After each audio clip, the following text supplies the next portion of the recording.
ప్రతిఘటన టీవీకి స్వాగతం. క్షణక్షణం మీకోసం.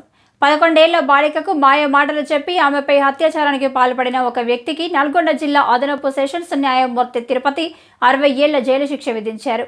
నల్గొండ శివారులో ఉంటున్న బాలికకు నిజాముద్దీన్ అనే 36 ఏళ్ల వ్యక్తి మాయ మాటలు చెప్పి అత్యాచారానికి పాల్పడ్డాడు. దీంతో ఆమె గర్భవతి అయింది. బాధిత బాలిక బంధువుల ఫిర్యాదు మేరకు నల్గొండ రూరల్ పోలీసులు కేసు నమోదు చేసి దర్యాప్తుకు సాగించారు.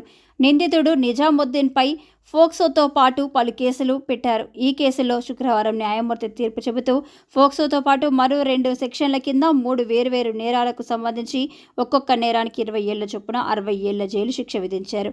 అయితే ఈ 3 శిక్షలను ఏకకాలంలో అమలు చేయాలని ఆదేశాలు జారీ చేశారు. బాలికకు 10 లక్షల నష్టపరిహారం చెల్లించాలని కూడా ఆదేశించారు. ఇది కాకుండా నేరస్తుడికి 60,000 రూపాయల జరిమానా విధించారు.